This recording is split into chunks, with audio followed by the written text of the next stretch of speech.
The road to Wexley Hall ran like a narrow ribbon over the low Hampshire downs, pale as bone in the late October light. The wind worried the hedges and sent a scatter of yellow leaves spinning before our motor car. The sky lay in a hard enameled blue, so brittle-looking that one felt the gesture of a thrown stone might crack it. I had the wheel, and beside me sat Hercule Poirot, very neat, very compact, his derby hat set at an angle so exact that it seemed it must have been measured with a rule. "Gently, Hastings," he murmured. "This road, it is not of the Alpine variety. Yet you drive as though it would leap away from us if you did not press it down with speed." "I should call it brisk rather than fast," I said, and added, for I confess the air had put a pleasant keenness into me, "I dare say we shall be there in 20 minutes. Poirot regarded the sky. "There is a smell of change. It will storm tonight." "Nonsense," I returned, though the wind bore a tang of damp that contradicted me. "Mrs. Wexley will be disappointed if it does. Her musicale has been the talk of the village for days." "The musicale," said Poirot, rolling the word with faint amusement. "Ah, these English country houses and their amusements. To collect around the piano the neighbors who detest one another with politeness. How ingenious! It is an institution like the weather and the marmalade." I laughed. We had been staying at the Rose and Crown in Little Belton, a village of clean-washed cottages and militant roses, because Poirot had been persuaded, by the local physician no less, that the calm of the countryside would do him good. My friend, whose little gray cells were never more active than when a case absorbed them, had allowed himself to be exiled on the explicit condition that there must be no cases. Since then we had walked, we had dined early, and we had endured with resignation the casual confidences of those who believe the presence of a well-known detective is a license to air in his hearing every petty grievance. Mrs. Aurelia Wexley, chatelaine of Wexley Hall, was not petty in any sense. We had encountered her twice, once at the Vicarage Garden fete, where she purchased with a calm prodigality that made the churchwardens blink, and once again in the Hall of the Rose and Crown, where she had swept in with the pleasant violence of a small storm to request that Monsieur Poirot do her the honor of attending her evening entertainment. "We have been deprived of superior conversation since London ceased to visit in any numbers," she told us frankly. "You shall repair the deficit, Monsieur Poirot, merely by sitting in a chair and looking as acute as you are." She was a handsome woman of perhaps 63, handsome not in beauty so much as in the way an old Roman coin still impresses the beholder. Her brow declared command, her voice settled matters, and one had the odd feeling, standing before her, of being simultaneously judged and protected. I could well imagine that Wexley Hall had a lively household, and that none within it ever doubted to whom it belonged. The lodge gates stood open. A peacock walked like an outraged dowager along the drive's edge and complained at our intrusion. The house lifted itself in pale stone beyond the cedars, a long Georgian front softened by age to the color of cream, with a portico that had the correct air of having received every sort of arrival, brides, bishops, and bailiffs. I drew up, and the butler, one of those tall, gray men who give the impression that they have been anticipating you for the last 20 years, was already at the top of the steps. "Mr. Hastings, Monsieur Poirot," he intoned. "Welcome to Wexley Hall." "Mr. Toller," said Poirot, who never forgets a name, though I could not remember having heard it. He allowed his hat and coat to be accepted as if these were ceremonial sacrifices. "Madame Wexley is well?" "As could be wished, sir." The great square hall was warmed by a coal fire and fragrant with beeswax. Portraits looked down in the dignified manner of those who have bequeathed to posterity not only their faces but their disapproval. In their shadows stood a small cluster of people, and at their head Mrs. Wexley came forward with a hand outstretched. "Ah, there you are," she said with satisfaction. "I am always right, Mr. Toller. When I say a thing will happen, behold, it happens. Monsieur Poirot, Mr. Hastings, welcome. You must not look at the portraits too much. They will spoil your appetite." They disapproved of everything that was not themselves. Her hand was cool and very firm. Up close one saw the lines of fatigue round the eyes, the faint, habitual narrowing of the mouth. She introduced us to those near her, and I had the sensation, curious and not wholly comfortable, of being placed upon a chessboard and presented to the opposing pieces. "My son," she said. "Julian." Julian Wexley was a man in his early 30s, with an agreeable face that would have been handsome but for a slight loosening round the jaw and a certain indolence of expression. He bowed with grace and not too much curiosity. "My daughter," said Mrs. Wexley. "Beatrice Carroway, widow." Mrs. Carroway had the clear, composed face of some English women, and the smile of one who reveals little without being unkind. Her gown was plain and very well cut. My companion and secretary, Miss Pritchard.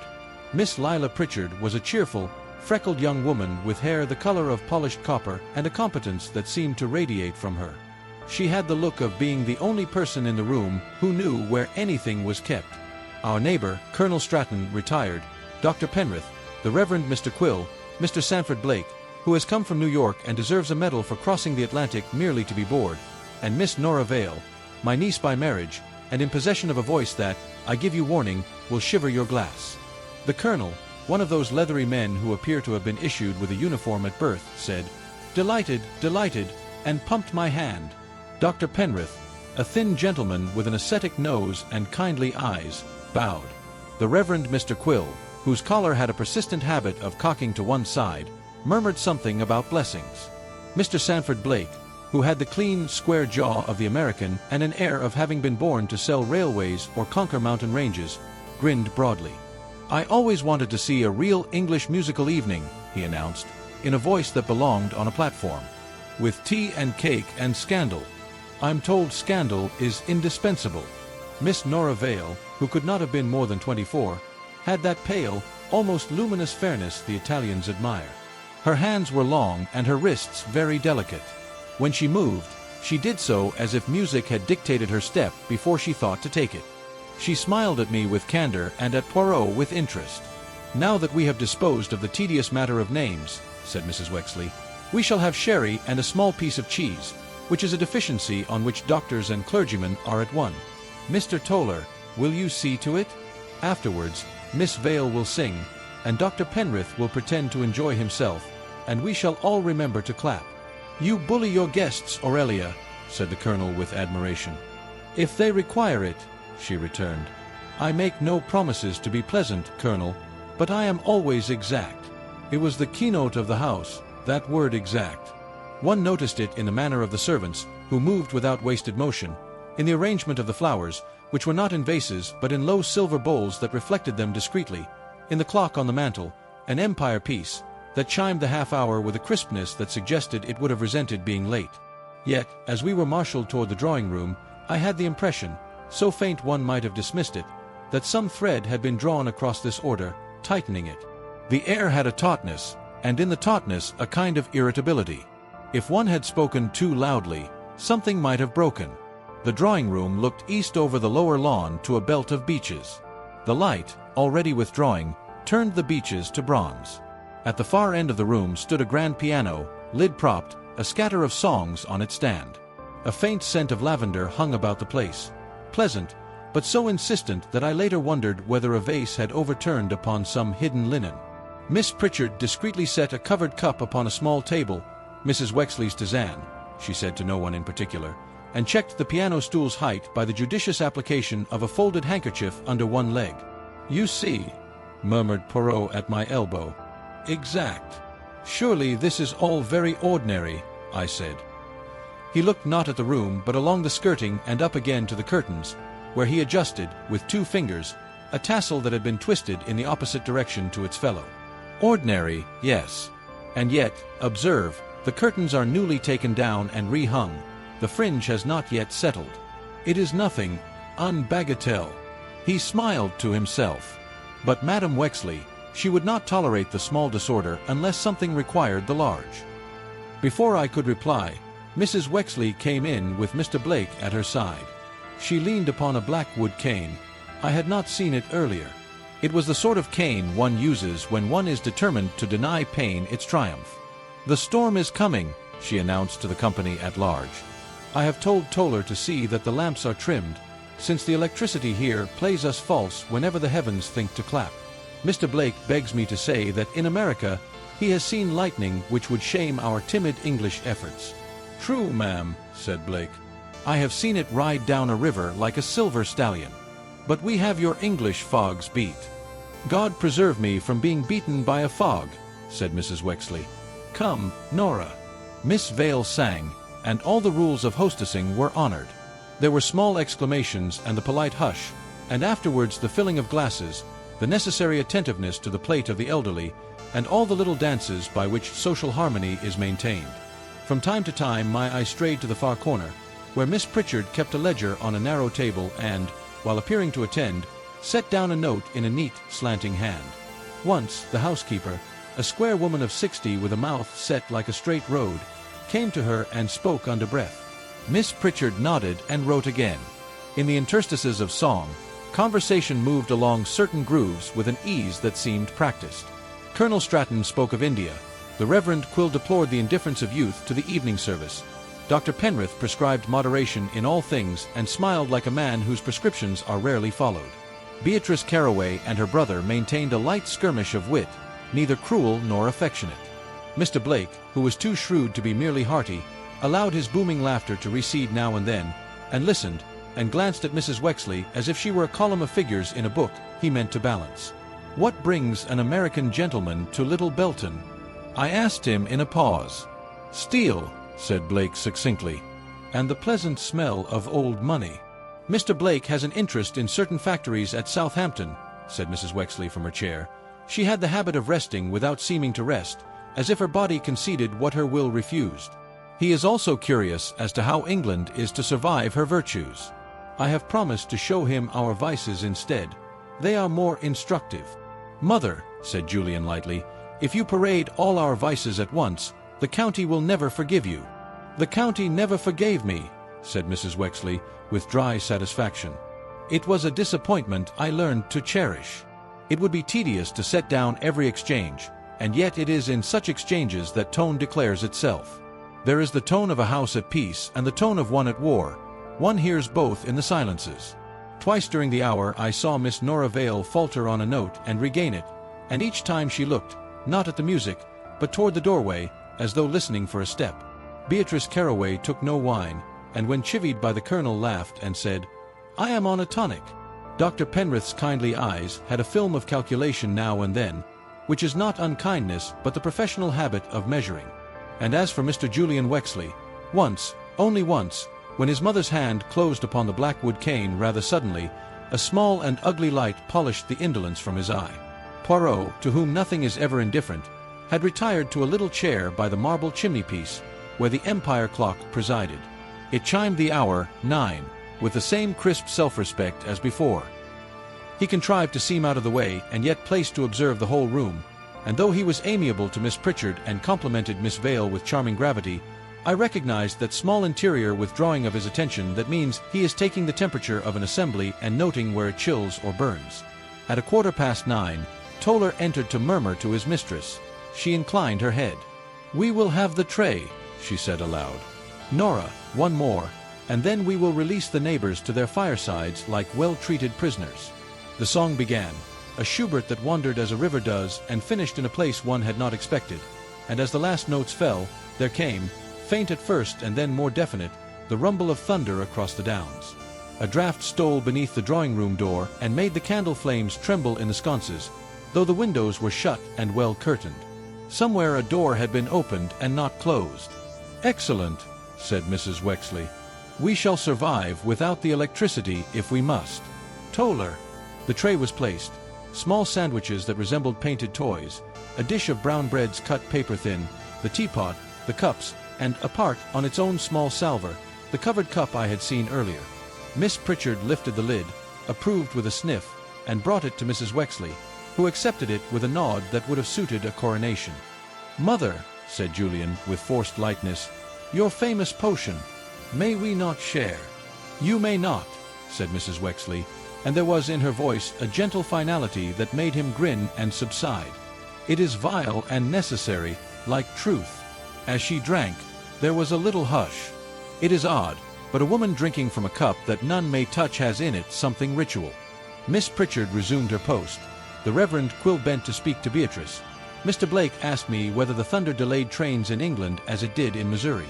And then, as if the storm had listened and chosen its cue, for storms are dramatists at heart, the lamps stuttered and went dead. There was a small chorus, half exclamation and half amusement. The fire threw up a more vivid glow, lightning whitened the windows, The thunder followed at once, nearer, confident. Toller moved without haste to the nearest side table where candles stood ready. The flare and bloom of flame created softness where the electric light had been hard. "Prepared," said Poirot, his teeth very white in the candlelight. "Madame Wexley is always prepared." "Exact," I echoed, remembering his word. He lifted one eyebrow. "And yet, there is always that which no one prepares for, mon ami." The company redistributed itself in the candlelight. The draught persisted and hummed under the door. On the piano, a single sheet of music had been disturbed and now leaned like a white bird ready to take wing. The Empire clock looked more solemn by candle. It had, I thought, gained half a minute since we arrived. I suppose I was fanciful. There are houses that set one's nerves to counting. At 10 o'clock, the thunder began to stumble away. The rain, which had slashed the windows, gentled. The electric light did not return. It hardly mattered. Tea had done its work, and conversation made a respectable effort to continue. Yet into this respectful effort a thin thread of something else had entered. Fatigue, perhaps, or irritability, or that tension one feels at the end of a performance when actors and audience are suddenly unsure what to do with each other. "Colonel," said Mrs. Wexley, "if you would be so good as to escort Mrs. Carroway to the long gallery and show her the dreadful ancestor with the ribbon. Dr. Penrith, a moment, if you please. Julian, you will take Mr. Blake to see the new billiards room and thereby teach him how little the English understand billiards. Mr. Quill, my apologies. The storm will have made a sinner or two. You may find them at the kitchen door asking to borrow candles. Miss Vale, Miss Pritchard will see you to your room." She rose. For a second, as she stood, her hand tightened on the cane, and I had the impression she waited for the floor to steady itself. Then she turned and moved with that upright, unhurried authority that made the servants straighten as she passed. Poirot and I were left for the moment by the fire. The candles made islands of light and pools of shadow where the furniture floated. Miss Pritchard had gathered the scattered music into a neat sheaf. Her pencil lay, forgotten, on the narrow table beside the ledger. Beneath it, I noticed, lay a scrap of torn letter, the top left corner only, with the end of a word, NCE. It was nothing, a shred of paper, yet it fixed itself in my mind. I had the oddest sense that the house, so exact, had begun to drop small, inconsistent things, as a person drops them when distracted. A twisted tassel, a door left half open, a letter torn and not wholly destroyed. "Tell me, Hastings," said Poirot softly, "what do you make of Madame Wexley?" "A remarkable woman," I said. "One to run a county, as the Colonel would say. I should not like to be her enemy." "Nor her child," murmured Poirot, and when I looked at him, he smiled. "Ah, do not frown at me. It is the observation of a bachelor only." We remained thus a few minutes more. Then the Reverend Quill returned, apologetic, to say that a category had indeed come to the back door, and that he had lent him a hurricane lamp with the help of the housekeeper, Mrs. Emmett, who had views on charity and expressed them. The Colonel called from the gallery that the dreadful ancestor was discovered to be less dreadful by candlelight. Somewhere upstairs a bell rang, one of those old bells that sound in a line along a board in some inner corridor, and ceased. Presently Miss Pritchard came quickly into the room. She had mislaid her habitual calm. "Mr. Toller," she said, and then, seeing us, checked herself. "Monsieur Poirot, Mr. Hastings, pray excuse me. I am looking for Mr. Toller. Mrs. Wexley has. Mrs. Wexley is indisposed." "Indisposed?" said Dr. Penrith, emerging at once from the doorway as if the word had summoned him. "Where?" "In her room," said Miss Pritchard. "She went upstairs a little before the quarter, with the Reverend Mr. Quill. No, after he left, I misspeak, and I followed with the tisane tray. She said to bring it later, that she was fatigued, and when I knocked just now she did not answer, and when I went in, her hand, which had steadied itself upon the back of a chair, betrayed her by shaking." Dr. Penrith did not wait to be asked. "Come," he said. Poirot rose. His expression had altered very little. Perhaps it had only reduced itself, drawing the lines inward. "We accompany," he said to me. "There are moments, mon ami, when discretion is a form of rudeness." In the corridor the draught was more felt.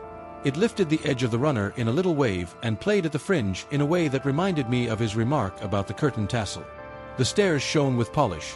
The banister conveyed a faint, familiar scent of beeswax and old wood that is like the perfume of English houses. As we mounted, a low roll of thunder insisted upon being the last word of the storm, and then, like an old man who has been talkative at dinner, fell asleep. Miss Pritchard led us along the landing to a door at the corner. "Madam's room," she said, and her voice, so practical, now had in it an edge of plea. She turned the handle. The room within was large, feminine without frivolity, ordered without fuss. On the dressing table a second candle had been lit. Its companion burned lower and sputtered when a drop of wax fell upon the silver. The bed curtains were drawn back. On the coverlet the black wood cane lay like a punctuation mark. A faint odor, pleasant enough but too sweet, hung in the air, not lavender, this time, but something with honey at the core. On the small table beside an armchair stood the covered cup I had seen before, the lid askew as if it had been replaced without care. There was a book on the arm of the chair, Rasselas, of all things, and a little glass paperweight in which a flower was imprisoned forever in clear jelly. Mrs. Aurelia Wexley sat in the chair, not ungracefully. Her head had fallen a little to one side, and her hand lay upon the arm as if she had paused in turning a page. Her eyes were closed. There was no disorder, no violence, nothing to offend the dignity of the scene. Yet as soon as one saw her, one knew. The exactness of the room had been preserved. The precision of her life had concluded itself with equal exactness. Dr. Penrith went to her at once and did what doctors do, all sensibly and without hurry. He looked up at last and made a small sign. A sign, I suppose, they learn within their first year, for it expresses much with very little. "We must send to the village," he said. But he did not finish the sentence. He did not need to. Poirot stepped forward, and I observed that he did not go first to the chair. He went first to the window, felt the latch, which was fast, and then to the little table. He did not touch the cup. He bent very slightly and looked into its shadow, then turned his head a fraction to the right, as though listening not for a sound but for the echo of a sound. After that he stood very still indeed, his eyes small and bright, and all the charming foreignness of him, for so the English say of him, fell away, leaving the mind naked and attentive. "Mr. Toller," said Miss Pritchard again, as if she could not help herself. "Where is Mr. Toller?" But it was not Toller who answered her. Somewhere, far off in the house, a door closed with exactness, and from the draught, which had pursued us up the stairs and along the corridor and into the room, the candle flame gave a long, slender shiver, and straightened. Poirot looked down at the black wood cane on the bed and then at the covered cup. "Madame Wexley," he said softly, almost with respect, "has made her last exact gesture." He turned to me. "Hastings," he said, with a gentleness I have heard only at certain times, "this evening we were invited to a musical entertainment." "Yes," I said, for one says something, however foolish, in such moments. He inclined his head towards the cup. "It appears, mon ami, we have arrived at a different performance." He paused. "One that will require, how do you say, a most attentive audience." The bells in the gallery struck 11, their faint reverberations wandering down the corridors of Wexley Hall like the voices of monks. The storm had quieted to a soft rain, ticking against the windows, steady and almost soothing. But within the house there was no peace. Whispers and hurried steps moved like shadows, betraying a nervousness quite at odds with the usual order of such an English household. I shall not forget the scene as long as I live. Dr. Penrith, his face grave and drawn, bent once more over Mrs. Wexley's still form, though he had already spoken the words that brought finality. Miss Pritchard stood beside the mantel, her hands clenched before her as if she were determined not to tremble. Julian Wexley lingered in the doorway, pale but oddly detached, as though he had not yet decided how much of a son's grief was expected of him. Beatrice Carroway had sunk upon a chair, her lips pressed together, her expression curiously unreadable. Poirot moved through the chamber with the light tread of a cat, pausing now at the cane, now at the little table, now at the coverlet itself. His head inclined, his mustaches bristled, his eyes swept every corner as if the furniture itself might confess to him. It was Beatrice who first broke the oppressive silence. "It must have been her heart," she said, her voice thin and oddly controlled. "Mother was not young. She drove herself too hard." "No," said Julian suddenly. He pushed away from the door and strode into the room. I will not have it said that she was taken like that, without warning, without dignity. She had a doctor. He swung round to Dr. Penrith. You must have known if there was something wrong. You must have seen the signs. Dr. Penrith, calm as ever, shook his head. Your mother had no condition of the heart, Mr. Wexley. I can testify to that. She was strong, though naturally subject to the fatigue of age. But she was in no danger of collapse. Julian's mouth worked. He looked, for an instant, like a child rebuked before guests, and turned away with a muttered oath. It was then that Poirot, who had not spoken, crossed to the table and with a delicacy almost ceremonial lifted the cup. He examined the rim, the lid, and at last bent his face over it. When he straightened, there was a faint tightening about his eyes. Messrs, mesdames, he said quietly, I will beg of you that this room be disturbed no further. You will be so good as to leave the arrangements to Dr. Penrith and to myself. Are you suggesting? Julian began. Poirot inclined his head, very gently. I suggest nothing, but I observe. And what I observe is curious. Miss Pritchard spoke quickly, almost too quickly. Monsieur Poirot, please. Surely this cannot be what you mean. Mrs. Wexley's tisane was prepared as always. I saw to it myself. Ah, precisely, said Poirot. You saw to it. And yet, what you saw is not always what is. She flushed scarlet and turned her head away. At that moment, Sanford Blake appeared, solid and ruddy, his American confidence undiminished by the solemnity of the hour. What's all this? He demanded, his accent louder than was comfortable in that hushed chamber. Someone said there was trouble. Is Mrs. Wexley ill? There was a silence. Poirot placed the cup carefully back upon the table and folded his hands. Monsieur, he said gravely, Madame Wexley is not ill. She is dead. The words, spoken with such calm authority, seemed to still even the ticking of the rain. Blake's jaw fell open.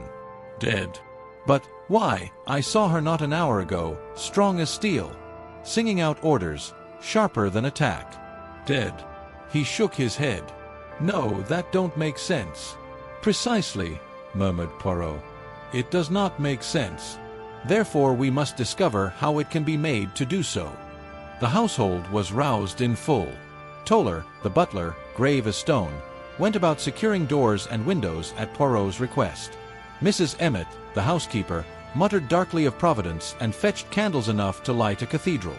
Nora Vale, the niece, appeared at last, white and trembling, her fair hair unbound from its pins. She looked scarcely human, like a frightened wraith. Is it true? She whispered. Aunt Aurelia gone? Poirot regarded her with deep attention. It is true, mademoiselle. And you, why do you look so pale? Did you expect this? Her eyes widened. No, of course not. Only, it is such a shock. She was. She pressed her hands together, unable to finish. Poirot inclined his head, but his eyes followed her as she withdrew to the shadows, as if the incompleteness of her words carried a significance of its own. By midnight, the drawing-room had been transformed into a council of suspicion. The guests sat or stood in uneasy groups. The storm outside had abated to a thin drizzle, but within, tempers and fears brewed like thunder yet unspent. Colonel Stratton puffed at his mustache, muttering, "Damnable business! Must have been the heart. What else could it be?" "Poison," said Poirot softly. The word fell like a stone in a still pond. Heads turned, eyes widened. Beatrice Carroway gave a small gasp. Julian swore under his breath. Miss Pritchard pressed a handkerchief to her mouth. "Poison," repeated Dr. Penrith sharply. "You believe so?" "I do not yet believe," said Poirot. "But I suspect." And when Poirot suspects, he tests his suspicion. The tisane, it will tell me more. The cup, the tray, the cover. Ah, they are eloquent if one knows how to listen. Julian sprang to his feet. This is monstrous.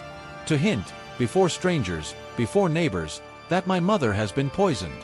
It is unthinkable.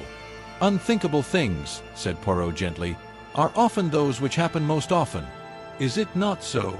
Julian's hands clenched at his sides. For a moment he looked as though he might strike Poirot.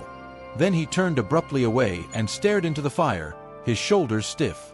Beatrice spoke suddenly, her voice sharp as glass. "If it is poison, then it must have been someone in this house." "Do you mean us, Monsieur Poirot?" Poirot bowed slightly. "I mean only that the circle of possibility is small. That is the tragedy of such houses, so beautiful, so exact, so closed. In such a circle, when one falls, the others must look upon each other with new eyes." The words seemed to shiver in the air. Around me I saw those new eyes turn, suspicious, calculating, fearful. Poirot looked from face to face, his own expression unreadable. "And now, Miss Amos, the hour grows late. The storm has passed, but another has come. We will rest tonight. Tomorrow," he tapped a finger to his temple, "tomorrow, the little gray cells will begin their work." And as the house dispersed, unwilling, whispering, I could not help but feel that Wexley Hall itself, so exact, so ordered, had shifted upon its foundation. For a death had come at midnight, and with it, the certainty that among us sat a murderer. It is one of the curious qualities of Hercule Poirot that though he may already be present, a moment comes when he arrives. Until that point, he is merely the courteous guest, the observant foreigner with the neat mustaches and the faultless boots. Afterward, he is the detective, dispassionate, alert, and irresistible in his pursuit of truth. That moment, at Wexley Hall, came with the dawn. The storm had passed in the night. I woke to a pale, exhausted light filtering through the curtains of my chamber. The rain had left the lawns glistening, and the beaches dripped like penitents after a long confession. Somewhere below, the clink of china suggested an attempt at normalcy, though it seemed grotesque to think of breakfast when the mistress of the house had died scarcely hours before. When I came down, I found Poirot already seated in the morning room, immaculate as ever, sipping chocolate with the calm of a man for whom death is an old acquaintance. He greeted me with a nod. "Sit, Hastings. You have slept." On the English country house, it is never more dangerous than when it appears at its most innocent. "Last night, mon ami, it began. Today we work." "You really think it was poison?" I asked, lowering my voice. Poirot set down his cup. "Think? No. No." His eyes, so small and bright, glittered. The tisane cup, it retained the faintest aroma of bitter almonds. It is unmistakable, though most would not notice. I detected it at once. And yet, there is more. The cup was replaced upon its saucer with too little care. You saw it. The lid was not straight. Madame Wexley was a woman of exactness. She would never have done so. She was surprised, fatally surprised, before she could finish her cup. The words gave me a chill. Then, it was murder. Poirot tapped his fingers together. Murder, yes. But of what variety, Hastings? A crime of calculation or of passion? Of long hatred or sudden fear? Ah, that is what we must discover. By 9 o'clock, the household had gathered in the drawing-room once more. The air was thick with unease. The curtains remained drawn against the dreary light, and the fire spat as though irritated by the dampness of the morning.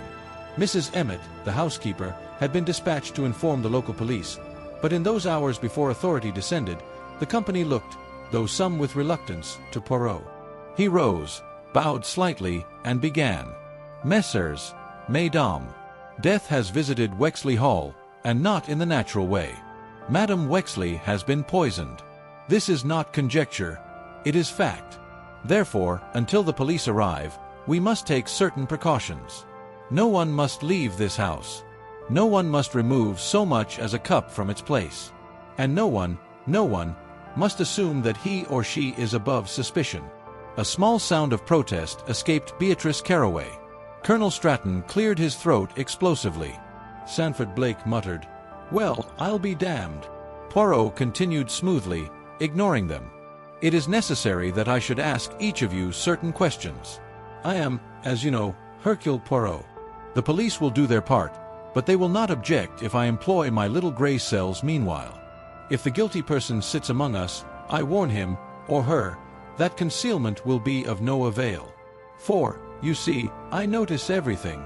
His gaze swept the room, and I could swear that more than one person shifted uncomfortably. He began with Miss Pritchard, the secretary. She stood very straight, her hands clasped, her freckles standing out sharply against her pale skin. "You prepared the tisane, did you not?" Poirot asked gently. "Yes. As always. Chamomile, valerian, a little honey. Mrs. Wexley took it every night." "You prepared it when?" "Before dinner. I set it in her room, on the small table. She liked it to be ready, so she need only have it heated." "Ah, heated. And last night?" "I took it down to the kitchen just before we went into the drawing room.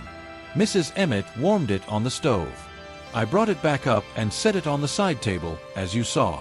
Later, when Mrs. Wexley retired, she asked me to bring it in half an hour. I did so. She was seated, reading. She told me to leave her.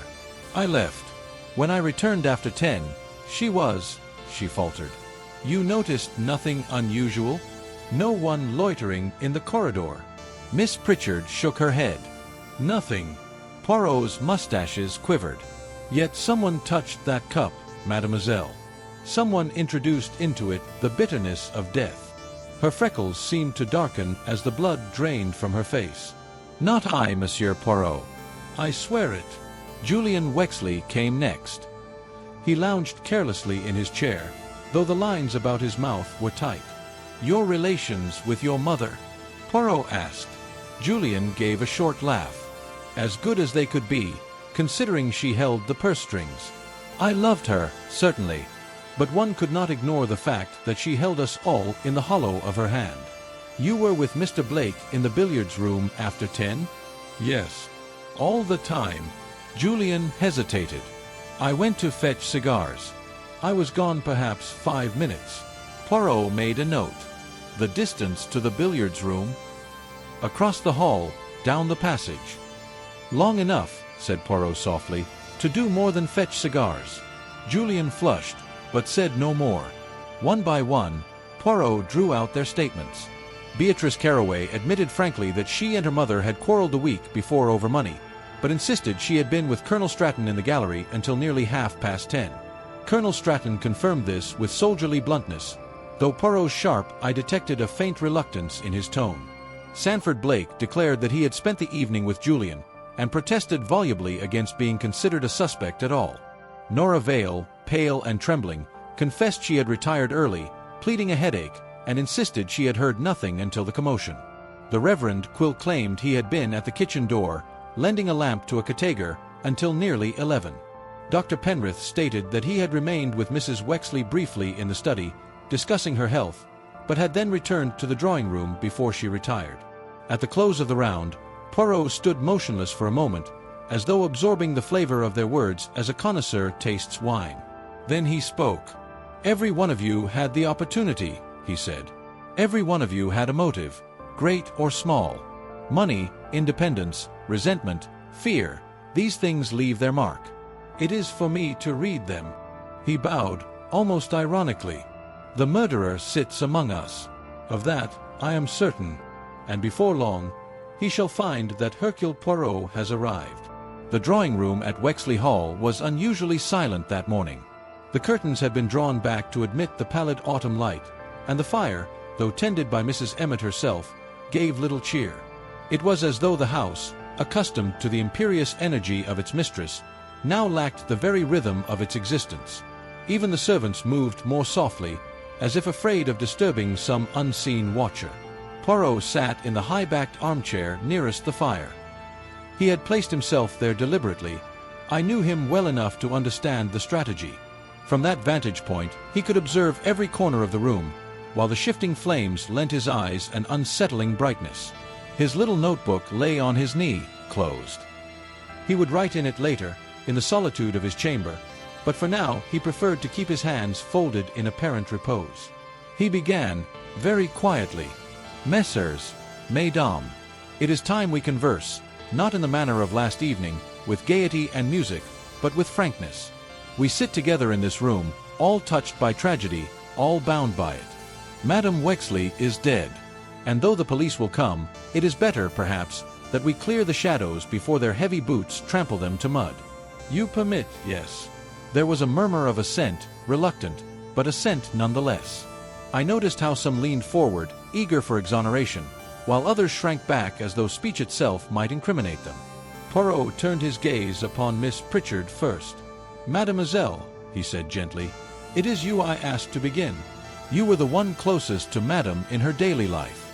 Speak, then.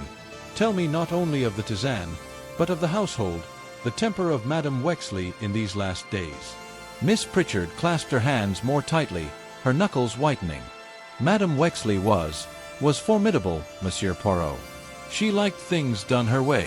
But she was fair. If she was exacting, it was because she held herself to the same measure. I served her for 4 years, and though she could be sharp, she was never unjust." "Never unjust." Poirot's brows lifted. "Yet perhaps she sometimes wounded without intending it?" Miss Pritchard's eyes flickered. "She had little patience with weakness. She valued strength, independence, precision. Yes, she could wound, but she meant it for discipline, not cruelty." Poirot inclined his head. "And discipline, mademoiselle, is a sharp tool. Sometimes it cuts deeper than intended. One must ask, was there anyone, here in this house, who resented her discipline so much that they wished her gone?" A ripple passed through the room. Miss Pritchard glanced swiftly at Julian, then at Beatrice, then dropped her eyes. She quarreled with her children. "Often. Merci." Poirot turned his attention upon Julian Wexley. Julian had been lounging with an air of practiced indifference, but now he straightened and faced Poirot with something of defiance. "Yes, I quarreled with my mother," he said. "We all did. She controlled everything, the estate, the accounts, even our daily movements. I am not ashamed to say I found it intolerable." Poirot's voice remained courteous. "And yet, monsieur, you depended upon her. Financially." A shadow crossed Julian's face. "She kept the purse strings, yes. But I should have inherited in due time." "Ah," said Poirot softly. "In due time. But some men, they are not patient. They are tempted to hasten the hour." "Was it so with you?" Julian flushed crimson. "Are you accusing me?" Poirot spread his hands. "I accuse no one. I ask the questions that must be asked. If you are innocent, the truth will protect you. If you are guilty, you will betray yourself. That is all." Julian subsided into silence, though the muscle in his jaw worked furiously. Beatrice Carroway was next. She had sat throughout with an air of detachment, her fine hands resting motionless on her lap. But now she spoke, her tone cool and deliberate. "My mother and I had our differences, Monsieur Poirot. She disapproved of my independence, my friendships, my manner of life. She wished me to remarry, to attach myself respectably once more. I refused. It was a cause of tension between us." Poirot nodded slowly. "And money, madam? It is always a cause of tension, is it not?" Her lips tightened. "She controlled the allowance she gave me. She threatened to reduce it unless I conformed to her wishes. But I had learned long ago not to rely upon her generosity. I had resources of my own." Poirot's eyes lingered on her. Yet still, resentment remained. And resentment, madam, can be a seed that bears terrible fruit. Beatrice returned his gaze calmly. "If you are suggesting I poisoned her, Monsieur Poirot, then you are very much mistaken. I may have resisted her authority, but I did not hate her." Not hatred," murmured Poirot. "But desperation, it can mimic hatred very well." At this, Colonel Stratton cleared his throat. "If you will permit, Monsieur Poirot, I must speak plainly. Aurelia Wexley was a formidable woman, yes, but she was the backbone of this place. I may not have agreed with her methods, but I respected her. I have no patience with these insinuations against her children. Death is grievous enough without suspicion tearing us apart." Poirot turned to him with a faint smile. "You are a soldier, Colonel. You value loyalty. But consider, loyalty may blind a man as well as ennoble him. Tell me, where were you when Madame Wexley retired?" "In the long gallery with Mrs. Carroway. I was showing her the family portraits." "Until what hour?" "Until nearly 10:30. And then I returned here. The lights had failed by then, but I made my way to the drawing room. Did you see anyone in the corridor? No. The house seemed deserted. Poirot tapped his finger thoughtfully against the arm of his chair. Deserted, perhaps. Or perhaps only silent. The Reverend Quill, who had sat nervously twisting his collar, was invited next. I was at the kitchen door, as I told you, he said hastily. A category came, anxious about his lamp in the storm. I lent him one. Ask Mrs. Emmett, she will confirm it. Poirot inclined his head. Very good, Monsieur le Pasteur. And tell me, did you notice anyone pass that way? Anyone descending to the kitchen while you were there? No, no one. Poirot studied him a moment longer. And yet, someone must have gone to the kitchen. The tisane, it was reheated there. Curious. The Reverend flushed. I did not remain the whole time. Perhaps I missed it. Perhaps. Poirot's voice was soft, but the words seemed to linger in the air like smoke. Sanford Blake, the American, was more forthright. I'll tell you straight, Monsieur Poirot. I admired Mrs. Wexley. She had backbone. She reminded me of some of our old pioneers. But she had enemies, make no mistake. You control money, land, power. You always have enemies. Still, it wasn't me. I've no interest in your English inheritances. Poirot regarded him steadily. And yet, monsieur, you were here for business, were you not? Business that touched upon the estate. Blake's eyes flickered. She and I had discussed certain investments, yes. But her death alters nothing for me. My concern is steel, not tea and tisane. Steel can cut, monsieur, said Poirot quietly. And sometimes words of steel are spoken before deeds of steel are done. Blake frowned but made no reply. Finally, Poirot turned to Nora Vale. She looked fragile in the morning light, her face pale as parchment, her hands clasped tightly together. Mademoiselle, Poirot said gently, you sang for us last night. Afterward, you retired. Yes, I had a headache. I went to my room. And you heard nothing? No. Only the thunder. Poirot leaned forward slightly. Forgive me, but last night, while you sang, I saw your eyes. Twice you faltered. Twice you looked toward the door. Were you expecting someone, mademoiselle? Her lips parted. For a moment she seemed unable to speak. Then, in a low voice, no, I was only nervous. Perhaps. Poirot sat back, his eyes narrowing. Or perhaps you feared an interruption. We shall see. When the last of them had spoken, Poirot rose. Mesdames, messieurs, I thank you. You have told me much. More than you think. Words, they are like threads. When woven together, they show the pattern. And already, I glimpsed the beginning of that pattern. There are lies here. Small ones, perhaps, lies of omission, lies of convenience. But they exist. And in those lies lies the truth. He bowed slightly, as though closing a performance. I shall speak with each of you again. Meanwhile, remember this. In a house such as this, with doors and windows fast, with servants vigilant, with a storm outside, it was one of you who carried death to Madame Wexley. One of you sits here, calm, composed, but guilty. And Hercule Poirot, he will know which. The silence that followed was terrible. Each looked at the other, measuring, doubting. The fire hissed, the clock ticked with exaggerated solemnity. Outside, the rain had ceased altogether, and a faint shaft of sun broke through the clouds, slanting across the floor like a blade of light. Poirot stood in it, very small, very neat, but his presence filled the room. The police arrived with the morning, solid men with notebooks and the uncomfortable air of persons who feel that tragedy would be more tractable if it behaved itself. Inspector Braddock of the County Constabulary proved a square, compact fellow with sandy lashes and a method that announced itself in careful, numbered points. He greeted Poirot with due respect, for even in the shires rumor runs faster than the train. I won't stand on ceremony, sir, he said. We'll do things proper. Doctor says sudden death, suspicious circumstances, and you say poison. Very good. Room to be sealed, articles taken into custody, household interviewed, movements logged. No one leaves. Poirot inclined his head. Exact, Monsieur l'Inspecteur. It is the method. Braddock swung to his sergeant. Evans, seal the ladies' room and post a man. Blake, he checked himself, recalled that the booming American was not his subordinate. Mr. Blake, if you please, keep to the drawing room with the others. Mr. Toller, I'll want a list of servants, their duties, and where they were at 10:15, 10:30, and 11 o'clock last night. Mrs. Emmett, keep the kitchen as it stands. No washing up.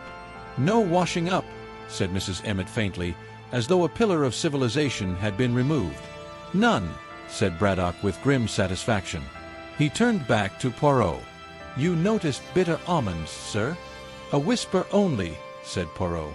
Enough for me, perhaps not for the untrained. Braddock nodded, then cast a considering look around the drawing room, which had once again become a court of uneasy faces. Right, he said briskly. We begin with the obvious. Opportunity lies near the cup. Proximity to the cup lies chiefly with the lady who prepared it.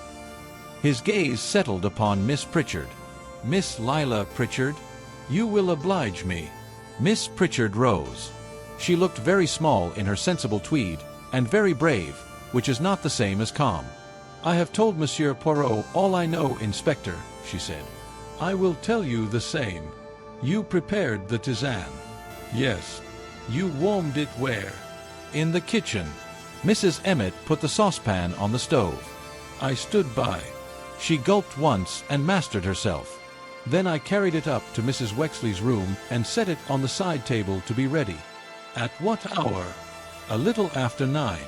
And when did you take it in for the last time? At 10 o'clock, or just after. I did not look at the clock. She hesitated. The electricity had failed. We have candles, and clocks do not go out, Braddock observed drily. Which clock did you not look at? The Empire clock in the drawing room. I suppose it must have chimed. It did, I ventured, and the inspector noted this without approving of the interruption. Braddock's questions came neat as soldiers' boots on a parade. You left the cup with the deceased. Who approached it thereafter? No one that I saw. You did not sweeten it at the tray? I put honey on the tray, Inspector, as always. Mrs. Wexley preferred to add it herself, to judge the sweetness. Honey from where? From the breakfast cupboard, on the top shelf. Mrs. Emmett keeps it there. And the jar was opened last night? Yes. Braddock grunted, satisfied with the progress of his list. Sergeant, fetch the honey. Fetch also the saucepan and any remnants of herbs in the caddy. Miss Pritchard, I shall ask you to show me your room and desk when we have done here. At that a slight tremor went through the assembled company, as if a draught had passed. Beatrice's eyes flicked to Julian. Julian's jaw set. The colonel coughed, which is the Englishman's way of expressing the entire range of moral unease. Poirot made a small movement with his hand. Permit, Inspector, one petit observation before we march upstairs and overturn the drawers of the blameless. He addressed the room at large. Last night, Madame Wexley took her tisane as always, yet the lid of the cup was not replaced with her customary exactness. That is the first little thing. The second, when I entered, a sweetness not of lavender hung in the air. The odor of honey, yes, but also, how shall I say, of bitter apricot, a faint ghost. The third, the window latch was fast, the door not locked. There was no need to force an entry. Therefore the hand that brought death wore the air of the household. Which returns us to the lady who handled the cup, Braddock said with satisfaction. Perhaps, said Poirot. Or perhaps the lady who handled the honey. Mrs. Emmett drew herself up. If you're implying... I imply nothing, madam. I remark. The honey is kept by you. The key of the breakfast cupboard, by whom? By me, said Mrs. Emmett stoutly. On this chain. She produced a bunch of keys that would have secured a minor fortress. But it is not always locked. Her ladyship, Mrs. Wexley, did not like to be hindered by keys in her own house. Just so, murmured Poirot. The sergeant returned with his spoils upon a tray, a squat jar of heather honey, sticky at the thread of the lid, a small enamel saucepan with a tide mark, and a square tin of herbs with a label in Miss Pritchard's tidy hand. Inspector Braddock approached them like a priest at the altar. Smell that, sir, he said, offering the saucepan to Poirot. Poirot bent, inhaled, and shook his head. Water, chamomile, a little valerian, and the odor of metal from long acquaintance with the flame. Nothing more. Braddock sampled each in turn, with less subtlety but equal care. No almond, he admitted. And the honey. Poirot loosened the lid and held it beneath his nostrils. Honey, Inspector. Heather. A fine crop. No bitterness. He replaced it with care and cast a faint, oblique glance at the assembled faces. If our poison was the prussic acid, it was not in the pot, I think, nor in the jar entire. Braddock nodded, but his eyes had already moved to Miss Pritchard. And yet, the person with the greatest chance to meddle remains the same. It was then that fate, or malice, offered him a gift. Evans, the sergeant, reappeared in the doorway with a small object pinched between finger and thumb. "Found this in the secretary's writing table, sir," he reported, wrapped in blotting paper at the back. It was a bottle, no bigger than a woman's thumb, with a glass stopper and a stained label. Braddock took it, squinted, and his sandy lashes flickered. "Oil of bitter almonds," he read. "Perfumers." There was a sharp intake of breath from more than one person. Beatrice emitted a tiny laugh, unnerving without mirth. Julian said softly, "Ah." Miss Pritchard stared at the bottle as though it had crawled out of the desk by its own volition. "I have never, Inspector, that is not mine." Braddock's voice was almost kindly. "Policemen are not unacquainted with protestations. Best to save it, miss, until you've a solicitor to hear it." Poirot, who had been very still, lifted a finger. "Un petit second. Oil of bitter almonds, yes, but a perfumer's bottle, you say? Permit me." He took it delicately, unstopped it, and passed it beneath his nose. His eyes closed for the space of a breath. Parfum, almond, benzoin, perhaps a ghost of heliotrope. Not prussic acid, Inspector. Not at all. It is an innocent thing, unnecessary, perhaps, to innocence, but not a murderess. Miss Pritchard made an inarticulate sound, half sob, half relief. Braddock cleared his throat, annoyed at the disappointment but too honest to disguise it. "Very good, sir. Even so, the coincidence is striking." "Coincidence," said Poirot, "is a lazy man's explanation. Yet it can be manufactured. The idler's cousin is the schemer.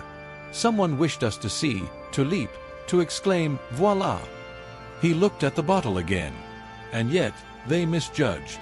Oil of bitter almonds is the scent of cakes and ladies' vanities. Prussic acid is the ferocity that hides behind the scent. "Then where is our ferocity?"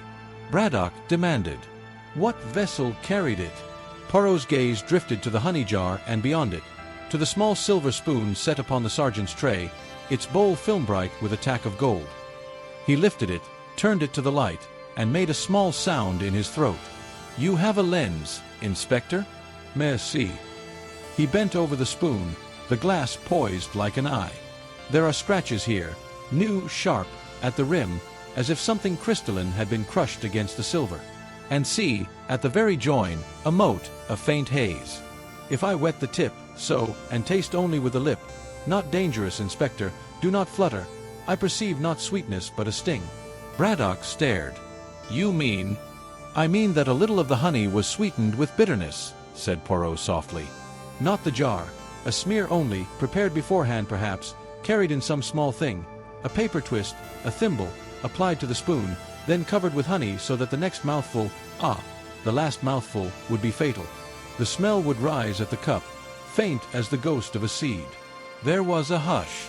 I felt, absurdly, that the house was listening. "Who," Braddock said after a moment, "had that spoon in hand?" "Who, indeed?" murmured Poirot. Miss Pritchard brought the tray. Mrs. Emmett warmed the tisane. Either might have set the spoon, either might have changed it. Or, his eyes traveled slowly along the semicircle of faces, the hand that doctored the spoon might belong to one who had caused to hover affectionately by the tray, to offer service not required, to breach the exactitude of a house by a fraction. His look came to rest on Julian Wexley. It was not accusation, only inquiry, but Julian jerked as if struck. "I never touched the tray," he said. "I asked Mother to allow me some of the tisane. She refused. Ask anyone, she refused. Why should I then attempt to? He stopped, aware that he had talked himself into a cul-de-sac. Beatrice's eyes had narrowed, not from malice but the sharpening of a mind that habitually preferred not to engage. Braddock saw his opening with the eagerness of a man who has been offered a ladder in a well. Motive, Mr. Wexley, inheritance. Means, an opportunity when you left Mr. Blake in the billiards room. You could have stepped to the kitchen as well as the smoking room. 5 minutes, you said. 5 minutes are ample to lift a spoon and press whatever it was, against the rim. Julian laughed, a short, hard sound. And what of Mr. Blake? Why do you assume he sat blind while I committed your hypothetical felony? He can speak. Blake, whose eyes had been traveling, hawk-like, from speaker to speaker, shifted in his chair. He can, he said, slow and careful. And he'll say that Mr. Wexley left to fetch cigars and came back with cigars. That's all I can swear to. Where did you fetch them from? Braddock snapped. The smoking room, said Julian. And where is that? Across the hall, second door, said Julian, and then, too late, realized he had given a gift to suspicion. The second door, Braddock repeated. The first door being? The passage to the kitchen, said Mrs. Emmett, unwillingly. Quite, said Braddock with satisfaction. He turned to Toller. Butler, cigars in the smoking room? Always, sir, said Toller, grave as a monument. Then there was no need to fetch them at all, Braddock observed. Unless Mr. Wexley wished an excuse to be absent. Julian's color rose. This is absurd. I was not thinking of spoons and poisons. He broke off, rage and shame at war. I went to the smoking room, and I stayed there a moment to compose myself. If you must know, my mother had publicly refused me, with her little jest about truth and vileness. It was humiliating. And in humiliation, Braddock pronounced, men do rash things. Poirot, who had watched this exchange with an expression like a man at an opera of which he has seen the first act, made the smallest of sounds. Inspector, he said, very mild, before you escort Monsieur Wexley to a room with a constable seated nobly at the door, you will indulge me in another petit point. The clock. The clock. Braddock blinked. The Empire clock, said Poirot. Last night I thought it had gained half a minute since our arrival. This morning I confirm it has gained more.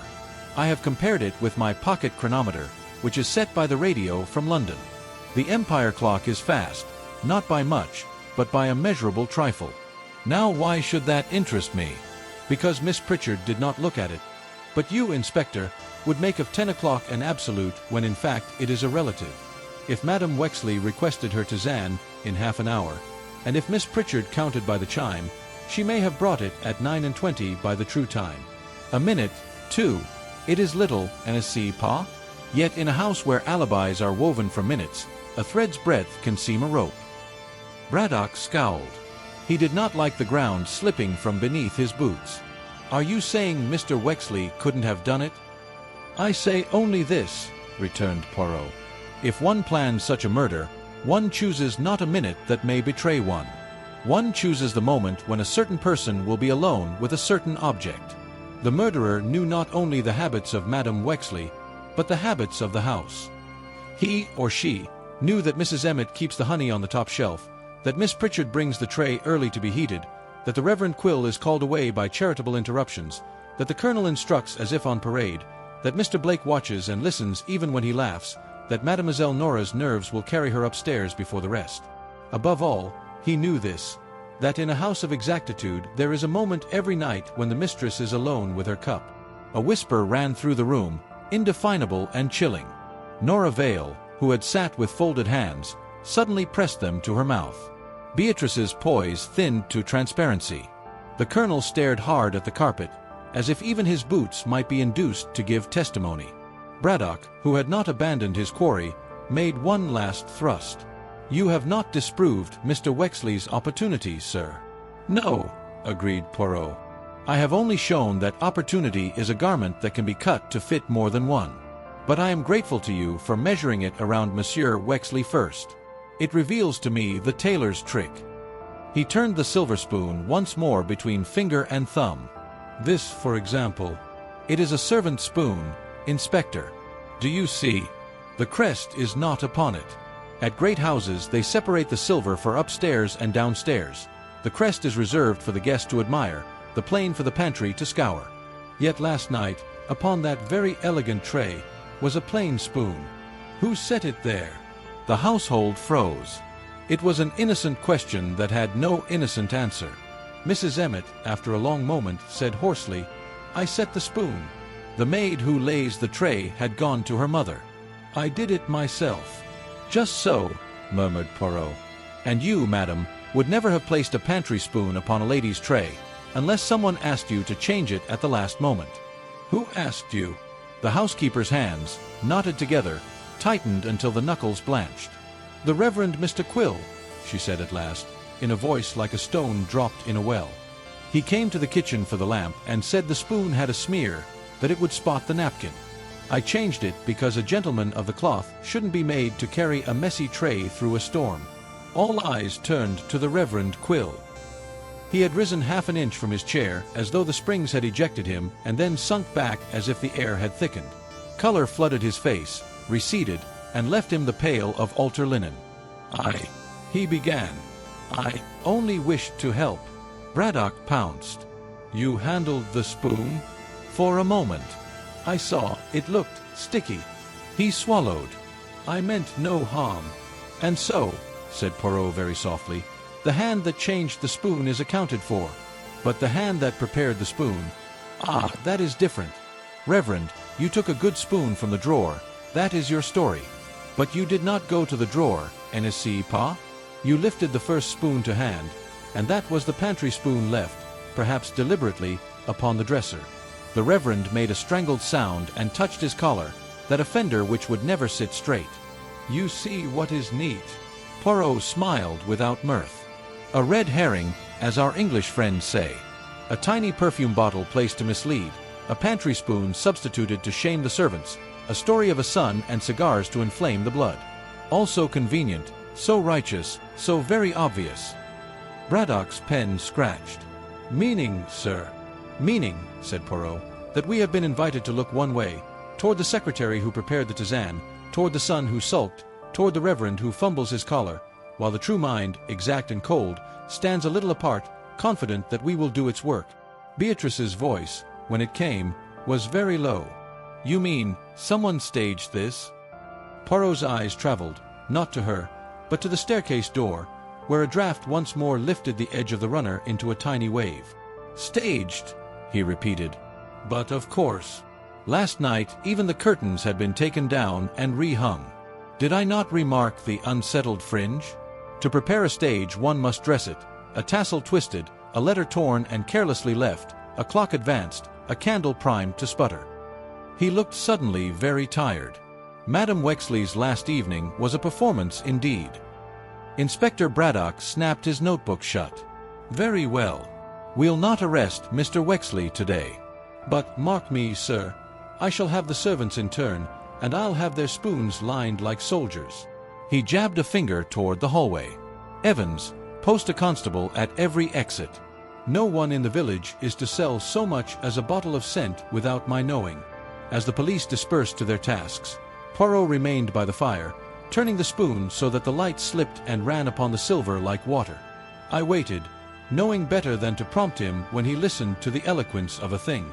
At last he spoke, not to me, but to the room, the house, perhaps. "The red herrings," he said softly, "they are very red. Let us see now where the true fish swims." Across the hearth, Nora Vale lifted her head at that, as if she had caught a sound in his tone that no one else heard. Her eyes had the dazed brightness of a creature roused from a charm.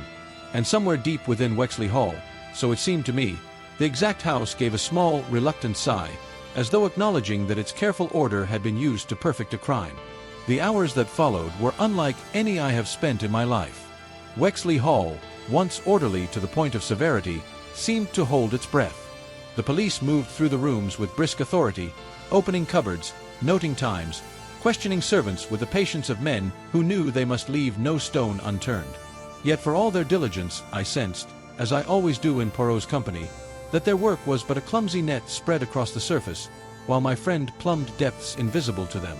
By mid-afternoon, the household was once more gathered in the drawing room. Outside, the rain had ceased, leaving the lawn slick and shining. Inside, the atmosphere was thicker than ever. No one sat easily. Colonel Stratton stood with his back to the fire, his hands clasped behind him as though on parade. Beatrice Carroway occupied the corner of a sofa, still and pale, her eyes unreadable. Julian smoked with restless intensity, filling the air with acrid clouds. Nora Vale sat by the window, her hands entwined, her gaze fixed on the dripping beaches as if their silence would speak for her. Poirot rose. He had spent much of the day in solitude, visiting the scene of death, examining objects with almost reverential care, and taking notes so neat that they resembled rows of toy soldiers. Now he seemed to have gathered his forces. "Mesdames, messieurs," he began, "the hour has come for us to examine in detail one small thing. You may think it insignificant, a trifle, but in crime, the trifle is the seed from which the oak grows. Regard, then, the spoon." He held it aloft, gleaming faintly in the lamplight. The silver bowl, plain and unadorned, looked harmless enough. Yet the way Poirot turned it between his fingers, as a conjurer might turn a coin, gave it menace. "This spoon," Poirot said, "was placed upon Madame Wexley's tray last night. It should not have been there. It belonged below stairs, not above. Why was it there? Because someone wished it to be there. And why did that someone wish it? Because it had been prepared. Against its rim had been crushed a little crystal, perhaps cyanide, perhaps another compound, that, mingled with the honey, gave death. There was a stir, murmurs of protest, of fear. Poirot raised his hand for silence. "Now observe. Who touched the spoon? Mrs. Emmett says she laid it, at the request of the Reverend Quill. The Reverend confirms he asked for a clean one. So, it was changed. But not to an upstairs spoon, no. It was changed to a downstairs spoon, which should never have been chosen. That is the clue. A servant would not err so. They are drilled, exact, accustomed. No, the mistake was too clumsy, too deliberate. It was a red herring, set to draw suspicion upon the wrong person." Inspector Braddock shifted impatiently. "All very well, sir, but the question remains, who set it there in the first place?" "Just so." Poirot smiled faintly. "We must ask, who had the knowledge, the leisure, and the daring? Miss Pritchard, she handled the tray, but her hands were watched. Mrs. Emmett, she warmed the tisane, but she is too proud of her exact service to allow such a slip unless deceived. No, it was done by another. Someone who knew the habits of the house well enough to predict that Mrs. Wexley would not drink until her tray was brought in. Someone who knew also that suspicion would fall naturally upon the secretary, upon the servants, upon the dependent children. Someone who played upon our assumptions like a musician upon keys." He paused, his eyes moving slowly around the room. I thought I saw Nora Vale tremble and Beatrice draw a quick breath. Julian muttered something under his breath that sounded like a curse. "Another little thing," Poirot went on softly. "The clock. The Empire clock gained by nearly a minute. Who would notice? Only a man obsessed with exactness, like myself. But Madame Wexley too was exact. She timed her life by precision. And yet, when she asked for her tisane, she said, in half an hour. If the clock was fast, then the tray was brought in sooner than she expected. Who would benefit from that confusion? The one who wished to strike while she was alone, before her secretary returned." Poirot let the silence stretch until it seemed almost unbearable. Then he said, very low, "And there is yet a third detail. The draught." I started, for I remembered his remark on the first night, the draught that lifted the fringe of the runner, that made the candle flame tremble. "Yes, Hastings," Poirot said, catching my thought. "The draught has spoken to me from the beginning. A door that was opened and not closed, a corridor unsettled. Where does that draught come from? From the old service passage that runs behind the library. It leads, discreetly, to the kitchen. Few remember it, but one who explored the house in solitude, one who sought corners, who listened at doors, that person might know it well. Through that passage the spoon could be tampered with, unseen, while the household amused itself with music and conversation." He stepped forward, his eyes bright as steel. "So you see, Inspector, it is not merely who could have done it, it is who would have known how to do it. And here lies the heart of the matter. This crime was staged. Each clue was placed, each suspicion arranged. It is a mind that loves the theater, that delights in performance. Such a mind killed Madame Wexley." A shudder passed through the company. Nora Vale gave a strangled cry and covered her face. Colonel Stratton muttered an oath. Beatrice whispered, "Performance, yes." Poirot bowed slightly. "There is more. Last night, I found a torn scrap of paper beneath Miss Pritchard's ledger. A corner only, with the letters NCE. I reconstructed it. The original word was inheritance. A letter begun and destroyed. Why destroyed? Because the writer feared it might betray too much. And yet, even in destruction, it betrays. Madame Wexley had been considering changes to her will. That is the motive which threads through every heart in this house. Money, freedom, independence, and to achieve it, death." Julian sprang to his feet. "Are you suggesting—" Poirot's hand rose, silencing him. "I suggest nothing. I state what is. Madame Wexley was murdered. The murderer sits in this room. And tomorrow, when I have set my trap, the murderer will betray himself, or herself, by his own words, his own face, his own little gesture." He closed his notebook with a snap. "Tonight, we wait. Tomorrow, I assemble you all in the library. There, the truth will be spoken." He turned away, small, compact, immaculate, yet carrying the weight of destiny upon his shoulders. And in that instant I felt, as I have felt before, that Poirot was not merely a detective, but a judge preparing his verdict. The library at Wexley Hall was a somber chamber of dark oak and leather. The rain had begun again in the late afternoon, a steady tapping upon the tall windows, but within, the fire glowed red, and the air seemed charged with a tension almost electrical. At Poirot's request, every member of the household and every guest assembled there that evening. Inspector Braddock and his sergeant were present also, their notebooks ready, their expressions resolute. A circle of chairs had been arranged about the hearth, and as each person took their seat, the sense of a tribunal grew. Poirot stood before the fire, his small figure perfectly neat, his mustaches gleaming. His hands were clasped lightly before him. He looked, as he so often did in such moments, less like a detective than a conductor about to raise his baton. "Mesdames, messieurs," he began, "we are gathered to bring to an end the mystery of the death of Madame Aurelia Wexley. She was a woman of power, of exactitude, of formidable will. And yet she was deceived. Poison entered her cup, and with it, death. We ask, who placed it there? Who, among us, staged a play so cunning that suspicion danced from one to the other, like actors upon a stage?" He paused, and his eyes traveled around the circle. None could hold his gaze for long.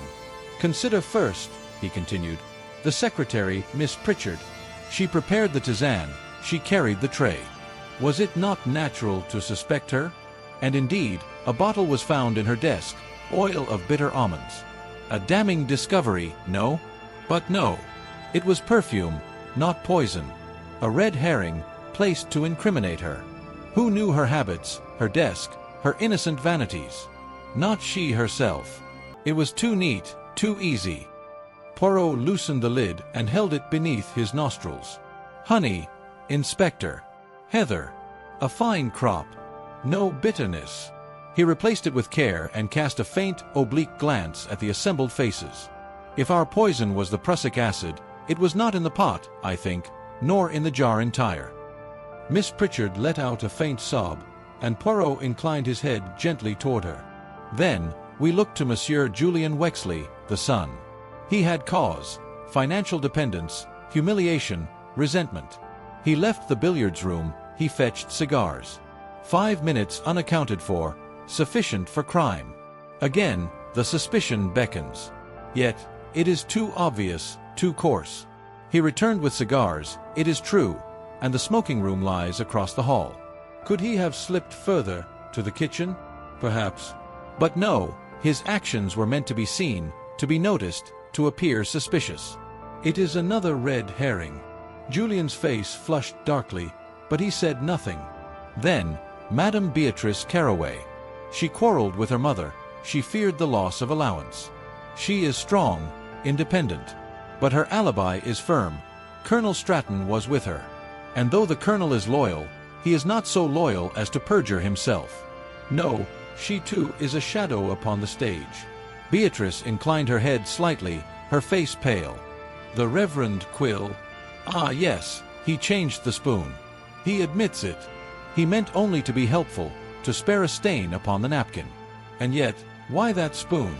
Why a downstairs spoon upon a lady's tray? Because someone had placed it there beforehand, knowing he would seize it in haste. The good Reverend was a pawn.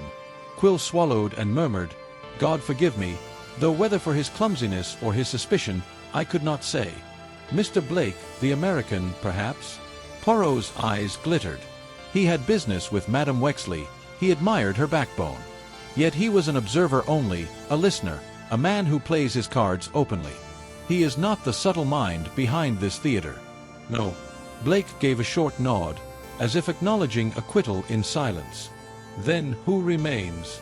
Poirot's voice dropped. Mademoiselle Nora Vale. All eyes turned. The girl shrank in her chair, her fair hair gleaming like a halo, her eyes wide with terror. Poirot advanced a step, his gaze piercing. Twice, while you sang, you faltered. Twice, your eyes turned to the door, expecting, what? A signal, an assurance that the way was clear. You retired early, pleading a headache. Yet later, when we found your aunt, you were pale, trembling, as if fear had been your companion longer than grief. No. Nora's voice broke. I loved her. She was all I had. Poirot's tone was very gentle. Was she, mademoiselle? Or was she also your jailer? Madame Wexley was exact. She controlled not only her children, but you, her niece. You had no fortune of your own, no liberty. You were to sing when she commanded, to marry where she decreed. And you, young, beautiful, you longed to be free. Is it not so? Nora's hands clutched the arms of her chair. You cannot prove. But I can, said Poirot quietly. The draft. The old service passage. Few knew it, but you did. More than once you wandered the house, restless, seeking solitude, and you found it. Last night, when Miss Pritchard carried the tray down to the kitchen, you slipped by that passage, unseen, and touched the spoon. You had prepared the poison, concealed in a small paper twist, in your chamber. You pressed it against the silver, covered it with honey, and left. Later, the Reverend changed the spoon, as you counted upon, and suspicion fell away from you. A perfect performance, almost. He held up the torn scrap of paper. But you forgot this. N.C. It was from a letter you began to write, urging your aunt to grant you your inheritance early. You tore it up when you feared she might discover it. Yet the fragment remained. It betrays motive, as the spoon betrays means. Nora covered her face with her hands. A sob burst from her lips. She would never let me go, she whispered. Never. She said I must obey her until she died. I could not endure it. I had to be free. Poirot's voice was grave. And so you killed the hand that fed you, the hand that bound you. You staged your little play with red herrings. You relied upon our eyes to follow the obvious. But, mademoiselle, nothing is so revealing as that which tries too hard to be hidden. The curtain falls, and behind it, there you stand. Inspector Braddock rose heavily. Miss Nora Vale, I must take you into custody. Nora's sobs filled the library, terrible in their rawness. Julian looked away. Beatrice closed her eyes. Colonel Stratton muttered, poor child, though his voice was iron. Poirot bowed his head. Justice must be done. But let us not forget, this was not the act of a monster. It was the act of despair, of a spirit too fragile for chains. Yet, crime is crime, and Madame Wexley, she would have said the same. The inspector led Nora from the room, her weeping echoing down the corridor. Silence remained. The fire hissed softly, and the rain tapped on the windows like the slow tolling of a bell. Poirot turned to me at last, his expression weary. Hastings, you see again, murder is not always born of hatred. Sometimes it is born of love of freedom, twisted, desperate. Poor child! Yet, we must not forget. He touched his temple. The little gray cells, they do not weep. They only see. And with that, Hercule Poirot, having solved another tragedy of the human heart, stood very straight, very small, but somehow immense in the stillness of the room.